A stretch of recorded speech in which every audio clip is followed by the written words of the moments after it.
Il faut que ce soit clair pour tout le monde, que Pékin se prépare de manière crédible à recourir éventuellement à la force militaire pour modifier l'équilibre des forces dans la région Indo-Pacifique. Nous le savons, il est de notoriété publique que Xi a ordonné à son armée d'être en mesure d'envahir Taïwan d'ici 2027. Et on en parle avec le général François Chevancy. Bonjour, consultant géopolitique LCI. Toujours avec Maxime Lefebvre. Bonjour, ancien ambassadeur à l'OSCE et professeur de relations internationales à l'ESCP. J'accueille également Ronald Dato. Bonjour. Bonjour, professeur de relations internationales à Sciences Po. Et Aline Lebaille-Kremer. Bonjour, Aline, journaliste et fondatrice de Stand with Ukraine. D'abord, la première question générale. Pourquoi maintenant ? Pourquoi cette annonce aujourd'hui du secrétaire à la Défense américain ? Oui, c'est un peu curieux. Bon, d'abord parce qu'il y a une opportunité. Il y a une grande conférence à laquelle les Américains participent sur la sécurité indo-pacifique. La zone indo-pacifique, de toute façon, est une zone potentielle de conflit depuis des années. Rappelons d'ailleurs les différents rapports annuels depuis l'an 2000 sur la montée de la puissance militaire chinoise. Chaque année, le département de la Défense américain présente au Congrès un rapport complet sur la montée de la puissance militaire chinoise. Ça fait quand même 25 ans qu'ils le font. Et au fur et à mesure, ici, parce qu'ils savent qu'un jour, il y aura l'affrontement. Il me semble bien qu'il y a quelques semaines aussi, Xi Jinping a comme donné des consignes à son armée pour être prêt à reprendre Taïwan. Donc ce n'est pas uniquement une parole en l'air du secrétaire d'État américain. Et puis peut-être effectivement le fait que les Américains ne sont pas très concernés par l'Ukraine aujourd'hui, qu'ils ont peut-être montré qu'ils étaient plus investis du tout dans un conflit, et que ça pourrait être une opportunité finalement pour les Chinois de dire bah tiens, comme les Américains ne font rien en Russie, enfin en Ukraine, pourquoi ne pas profiter de l'opportunité puisque nous avons un président Trump qui n'aime pas la guerre. Donc pourquoi ferait-il la guerre maintenant alors qu'ailleurs justement il ne dit rien. Donc ça serait une opportunité, je dirais, géopolitique de se dire de toute façon les Américains n'iront pas. Or là, le secrétaire d'État met en garde. Mais maintenant la question est de savoir est-ce que cette mise en garde est sérieuse ou pas. Aline Lebaille-Kremer, pour vous elle est sérieuse cette mise en garde ? Oui, et ça fait suite aussi à ce qui s'est passé début avril 2025 de cette année, une répétition générale quand même par les airs et sur la mer de blocus de l'île de Taïwan, de frappes de précision, d'infrastructures énergétiques, où quand même l'île avait été tout de même encerclée, même si c'était une répétition par plusieurs dizaines de navires chinois, cernés par plusieurs dizaines d'avions chinois, donc ça quand même eu son petit effet. Et tout ça aussi mélangé avec un discours de propagande du régime chinois extrêmement violent, notamment à l'attention du président qui avait été représenté via le compte officiel du ministère des Affaires étrangères, représenté en insecte rôtissant sur un brasier en expliquant qu'il était un parasite, avec une sémantique aussi autour de la punition, autour de la provocation que représentait toute idée d'indépendance ou de démocratie sur l'île. Donc il y a un discours aussi extrêmement violent qui vise aussi à faire peur, à terroriser la population. Donc ce qui se passe aussi avec les mots américains ces dernières heures, c'est que ça a quand même rassuré l'île d'une certaine façon, parce qu'il y a toujours une ambiguïté autour de la question très importante pour la population taïwanaise, si vraiment ils étaient attaqués, malgré le traité de relations avec Taïwan, si vous voulez, les États-Unis sont obligés quelque part dans leur loi, dans leur constitution, d'aider la défense de l'île. Mais qu'est-ce qu'ils feraient vraiment si une opération majeure chinoise était lancée d'invasion? Donc ça vient aussi apaiser quelque chose sur fond aussi de négociations, parce qu'on avait été assez sidérés dans l'évocation de l'application de tarifs dantesques à la moitié de l'humanité. Il y avait Taïwan reconnu comme un pays quelque part, donc c'était très Washington officiellement ne reconnaît pas comme un pays, comme une entité telle quelle l'île, mais avait été cité à 32% de tarifs pour repartir à 10% ces dernières années. Donc là, il semblerait aussi qu'il y ait une coopération économique qui se soit installée, que ce soit sur les puces, les microprocesseurs, dont Taïwan reste majeur sur les plus sensibles et les plus fins, c'est le meilleur acteur du monde. Donc il y a aussi eu des annonces taïwanaises d'investissement aux États-Unis à hauteur de 100 milliards, je crois, de la part du chef de file industriel sur ces microprocesseurs, et inversement des opportunités d'investissement américain à Taïwan. Donc tout ça est entremêlé. En tout cas, ce qui a été dit ces dernières heures par par les Américains, c'est quand même de matière à rassurer la population taïwanaise sur la capacité de dissuasion à l'endroit des velléités d'invasion chinoise. Ronald, moi, j'inverserais même cette réflexion, c'est-à-dire que je pense que les Américains ne sont pas convaincus que les Taïwanais se rendent bien compte du risque, du danger que fait poser la Chine. C'est une alerte aussi pour les Taïwanais. Je pense que c'est aussi une alerte pour les Taïwanais. Et dans le Shangri-La, c'est l'endroit rêvé, je pense, que pour les États-Unis, justement, de faire des annonces à propos de l'Indo-Pacifique. Et à noter que la Chine n'a envoyé que quelques délégués d'une université militaire. Hein. Il n'y avait pas de dignitaires de haut rang. Ce qui est un peu un pied de nez fait, je pense, au reste du monde qui s'intéresse à la région. Mais oui, je pense, il y a quelque chose, moi, qui me fascine chez les Taïwanais. J'ai un ami français qui vit à Taipei et qui, lui, ce qui l'intéresse, c'est le business. Il fait du business avec la mainland China, comme il dit, et beaucoup de Taïwanais continuent de croire que tout va se passer, que tout va continuer normalement. Je suis pas certain que Taïwan profiterait énormément d'un rattachement par la force. On voit à Hong Kong ce qui s'est passé. Donc, je pense que le message est aussi envoyé à la population taïwanaise. Et souvenons-nous des annonces faites par les États-Unis quelques jours avant l'invasion russe de l'Ukraine. Ils avaient annoncé que le fait que l'armée russe avait stocké des poches de sang, peut-être que les Américains sont au courant de quelque chose que nous, on ignore complètement et qu'effectivement, d'ici 2 semaines, Taïwan sera soit sous blocus ou carrément envahi. Ça m'étonnerait parce que pour envahir Taïwan, les Chinois devraient masser énormément de troupes près de...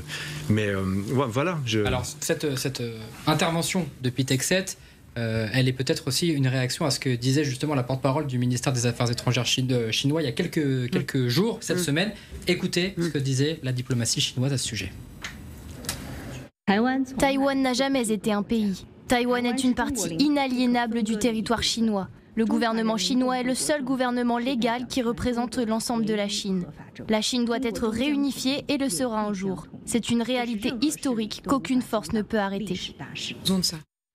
Et cette pression que met la Chine sur Taïwan n'est pas nouvelle. Emma Barrier, vous nous avez rejoint. Bonjour Emma. Il y a déjà eu par le passé de nombreuses manœuvres militaires qui pourraient laisser penser que Pékin, oui, veut bien envahir cette île. Oui, les relations entre Pékin et Taipei sont très tendues depuis des décennies déjà, on le sait. Mais on remarque effectivement que les agissements chinois sont de plus en plus inquiétants ces dernières années. Si l'on regarde le nombre d'incursions aériennes, par exemple, ces dernières années, donc, c'est-à-dire le nombre d'avions militaires chinois qui ont survolé la zone de défense aérienne de Taïwan, l'évolution des chiffres est très parlante. Regardez, c'était 380 en 2020, 920 en 2021 et donc plus du double en 2022. C'est vraiment l'année durant laquelle la Chine a énormément accentué la pression militaire sur l'île. C'est aussi l'année où la Chine a envoyé ses premiers drones au-dessus de Taïwan. Mais surtout, Taïwan vit sous cette menace constante d'invasion depuis mai 2024. Donc oui, date à laquelle l'actuel président taïwanais Lai Ching-te a été élu. Dès le lendemain de sa prise de fonction, la Chine avait mené la première opération Joint Third 2024A, qui consistait à simuler un blocus de ce territoire de 23 millions d'habitants, comme une mise en garde à celui que le gouvernement chinois qualifie d'indépendantiste. Des navires militaires chinois avaient été repérés par les Taïwanais en mer de Chine, et cela ne s'arrête pas là, il y a aussi les mots. Ces manœuvres militaires avaient été présentées immédiatement par Pékin comme une punition sévère, je cite, contre les forces indépendantistes, ainsi que comme un test de ses capacités à prendre le pouvoir sur l'île, au moins c'est clair. Y a-t-il eu d'autres opérations clés l'année dernière ? Oui, bien sûr, il y a eu une opération Joint Third 2024B à un autre moment stratégique, juste après le discours, cette fois, de ce même président qui avait dit être engagé pour résister justement à l'annexion chinoise. C'était en octobre 2024. Pékin avait réagi et envoyé alors des navires et des avions pour encercler Taïwan. 125 avions militaires chinois avaient été repérés aux alentours. On parlait alors de record pour une seule journée. Et une nouvelle fois, les navires militaires chinois avaient traversé la ligne médiane du détroit de Taïwan. Une ligne, je vous rappelle, non reconnue par Pékin, qui coupe en deux l'espace maritime entre les deux pays. Là encore, la Chine réagit. Les provocations de ceux qui militent pour l'indépendance de Taïwan feront inévitablement l'objet de mesures de rétorsion. Le mois suivant, en novembre 2024, d'autres exercices militaires chinois encore ont lieu, en réaction cette fois au déplacement de ce même président aux États-Unis, qui avait donc le don d'irriter Pékin. Et enfin, dernière manœuvre en date, il y a 2 mois, début avril, la Chine mène des exercices pendant 2 jours. C'est l'opération Tonnerre dans le détroit 2025A. Le but est encore de simuler des frappes avec des exercices de tir réel à longue portée et de simuler un blocus. Et dans quel contexte cette fois ? Eh bien, quelques jours avant, Pete Hegseth était en visite en Asie durant laquelle il a affirmé que les États-Unis assureraient la dissuasion dans le détroit de Taïwan. Le porte-parole de la diplomatie chinoise avait immédiatement réagi. Tant que les provocations liées à l'indépendance de Taïwan continuent, les punitions anti-indépendance ne s'arrêteront pas. Preuve que la Chine veut aussi mettre la pression aux adversaires de Taïwan. Merci beaucoup Emma Barrier. Maxime Lefebvre, quand on voit toutes ces opérations qui durent quand même depuis plusieurs mois, presque plusieurs années, est-ce qu'une attaque en 2025, est-ce que c'est crédible ? Alors, je dirais que les Chinois, effectivement, renforcent leur pression, renforcent leurs moyens militaires. Et effectivement, ça fait partie de leur stratégie visant à terme à la réunification de l'île. Mais en même temps, il faut bien comprendre que les Chinois ont une ligne rouge qui est en fait l'indépendance de Taïwan. C'est-à-dire qu'il y a un accord qui a été conclu en 1971, il y a une seule Chine. Donc pour eux, il est hors de question qu'on reconnaisse l'indépendance de Taïwan. Donc il y a aussi... je ne suis pas sûr que les Chinois, vous voyez, feraient une réunification par la force. Par contre, ils pourraient effectivement utiliser la menace du recours à la force au cas où les Taïwanais et les Occidentaux iraient vers une reconnaissance de l'indépendance de Taïwan. D'un autre côté, ce qui est très important du point de vue occidental et américain, c'est de marquer les limites, c'est-à-dire de bien montrer que oui, la sécurité de Taïwan est importante, oui, la protection, l'intégrité territoriale, etc. de Taïwan est importante, et que les Occidentaux se battront, que les Américains se battront, si jamais les Chinois passent à l'opération militaire. Donc il y a aussi un message de fermeté à envoyer. Et ce que je vois derrière cette évolution, c'est qu'au fond, la politique étrangère américaine de Trump est en train de revenir un petit peu progressivement à ses fondamentaux. C'est-à-dire qu'au départ, c'est parti dans toutes les directions. Il y avait le Canada, le Groenland, il y avait les droits de douane tous azimuts, il y avait la paix en Ukraine, etc. Et là, on revoit un petit peu une politique étrangère qui revient à ses fondamentaux. Et parmi les fondamentaux, le rapport Chine-États-Unis est tout à fait central. Et il se joue notamment sur la question de Taïwan. Et c'est très intéressant ce que vous dites, parce que Pete Hegseth n'est pas allé jusqu'à dire que la menace était jusqu'en 2027. Il a rappelé la position américaine, justement, dans l'Indo-Pacifique. Et voilà ce qu'il a dit hier à Singapour. L'Amérique est fière d'être de retour en Indo-Pacifique et nous sommes ici pour y rester. Autrement dit, l'OTAN, l'Europe, c'est fini. Général Chauvency, maintenant, c'est la concentration, la priorité, c'est l'Indo-Pacifique et la Chine. D'abord, les 2 théâtres d'opération, je dirais, étaient connus depuis longtemps. Maintenant, la priorité depuis Obama. De toute façon, l'Indo-Pacifique, c'est pas nouveau. Sauf que là, effectivement, la priorité est donnée à cette zone qui, pour des raisons déjà commerciales, est importante. Ensuite, il y a tous les alliés des Américains. N'oublions pas que c'est une zone où les Américains cherchent à avoir des appuis. Donc, face à la Chine, je voudrais quand même rappeler sur Taïwan que je pense que la population taïwanaise est un petit peu au courant, quand même, elle est sensibilisée. Elle vient de rétablir un service militaire plus long, il ne faut pas l'oublier. Elle vient depuis février dernier, elle a acheté de nouveaux missiles aux Américains, donc les Américains réarment, malgré les protestations de la Chine, réarment Taïwan. Donc les États-Unis ont bien pris en compte la menace. Et je reviens à ce que j'ai dit tout à l'heure. Dès lors que vous avez fait preuve de faiblesse ailleurs, face à un État autoritaire, il y a une tentation pour cet État autoritaire de faire le même parcours que la Russie en Ukraine. C'est exactement le même état d'esprit géopolitique. Or maintenant, les Américains ne veulent sans doute pas de nouvelle guerre, mais veulent bien montrer qu'ils ont des intérêts et que là, à la différence de l'Ukraine, les intérêts sont là. Et donc, ils vont les défendre. Il y a au moins une flotte, sinon 2 flottes américaines concernées. Il y a des moyens qui sont redéployés à Diego Garcia en termes d'avions stratégiques. De nouvelles bases, de batteries antimissiles ont été installées en Corée du Sud.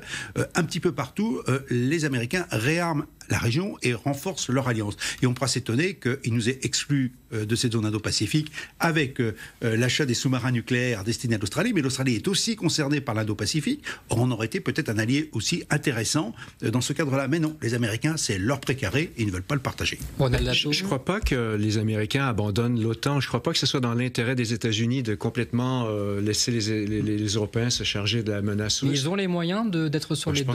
Je pense qu'ils ont les moyens, oui, en réduisant leur présence en Europe, bien entendu, mais il me semble que récemment, ils ont déployé à 300 km des Russes en Suède, sur une île, je ne sais pas si c'est Gotland ou...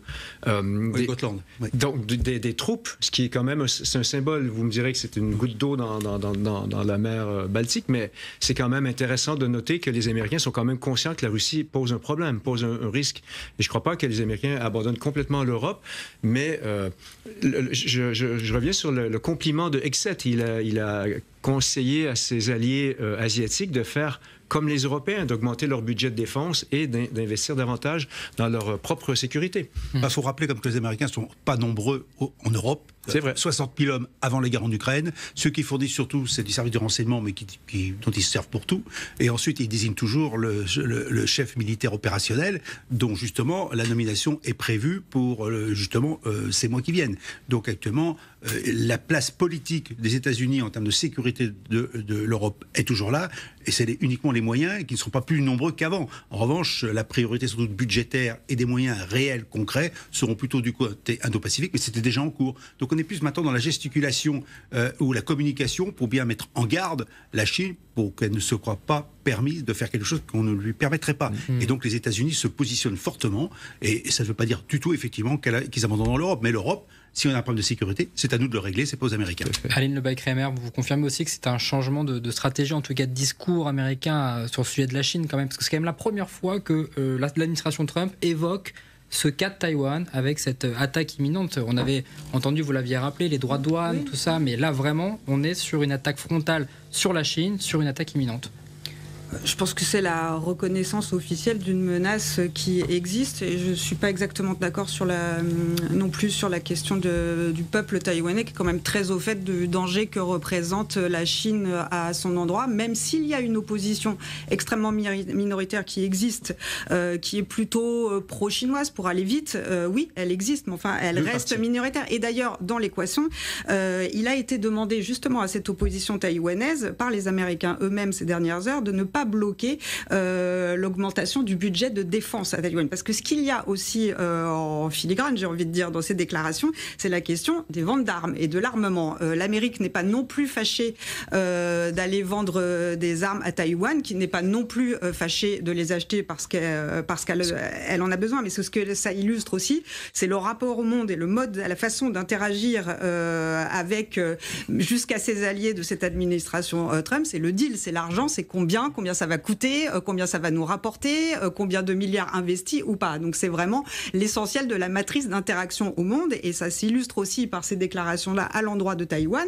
Rassurer que les Taïwanais vont investir plusieurs milliards de dollars aux États-Unis et inversement, il y a quelque chose qui se noue et qui s'exprime de façon plus traditionnelle d'un point de vue géopolitique. Mais ce qui sous-tend aussi les objectifs de cette administration, c'est combien, à qui, quand, comment. Donc il y a ça aussi qui se joue dans cette dernière séquence. Mais encore une fois, il a été, donc Reuters se rapporte ça ces dernières heures, que certaines sources de l'administration expliquent que l'administration Biden va armer beaucoup plus l'île que la première, que lors du premier mandat. Armement qui avait baissé en milliards, j'ai envie de dire, sous l'ère Biden. Donc ils vont reprendre, voire augmenter. Il était question de 18 milliards pendant le premier mandat, 8, et quelques sous Biden. Donc là, ça va réaugmenter. En tout cas, ce qui s'affirme, et ce qu'on aimerait côté ukrainien, de la même façon, avec autant de précision et de radicalité, j'ai envie de dire, c'est il n'y a aucun problème à expliquer, on va armer jusqu'aux dents Taïwan pour contrer la menace chinoise. C'est ce qui manque encore aux Ukrainiens, mais ça ne saurait être. Maxime Lefebvre, justement, ce soutien américain à Taïwan, est-ce que ça peut freiner les ardeurs de la Chine à long terme ? Je pense que si aucune partie ne bouge sur les lignes rouges de l'autre, on peut rester sur une forme de statu quo, avec une menace, une dissuasion, et puis effectivement, on évite que le conflit éclate. Mais c'est important effectivement d'être ferme dans les mesures de dissuasion, ce que font aujourd'hui les Américains, et en même temps, il ne faut pas faire de bêtises non plus sur la question de l'indépendance de Taïwan, parce que si on franchit des lignes rouges, là on peut aussi entraîner les choses dans un conflit. Donc moi je pense que ça peut continuer à rester dans une forme de statu quo. D'accord. Tant que les Américains, justement, ne reconnaissent pas l'indépendance. Mais personne, je crois, aux États-Unis a l'intention de reconnaître l'indépendance de Taïwan. Je pense que si personne est bête, donc, si, comme vous le dites, si justement les Américains... Je pense que le message qui est envoyé maintenant à la Chine, c'est que les Américains prennent très au sérieux les manœuvres autour de l'île. J'ai envie de dire, pour les dépenses militaires taïwanaises, il était peut-être temps qu'ils se réveillent. Je veux dire, pourquoi avoir attendu aussi longtemps avant de mobiliser et ils prennent très au sérieux? Oui, bon, peut-être. Je ne suis pas convaincu. Je pense que ça a été très, très long, le processus de prise de conscience qu'il fallait qu'eux aussi se prennent en main. Aline, vous vouliez réagir? Tant que les États-Unis seront aussi fermes, justement, c'est ça qui va empêcher les démarches d'invasion potentielle de la Chine. C'est très exactement ce que les Ukrainiens essayent d'expliquer à cette administration Trump quand on parle de Vladimir Poutine. Ces forces-là ne comprennent que ça, c'est-à-dire la force, combien d'armes, des ultimatums, ça s'appelle le langage de la force, et c'est ça qui va faire potentiellement réduire les intentions d'invasion. Enfin, ça s'appelle la dissuasion. Donc là, les Américains font un témoignage finalement assez efficace de ce qui peut se passer en termes de dissuasion. Il n'y a que ça, que ce soit à Pékin ou que ce soit au Kremlin, qui pourra les stopper.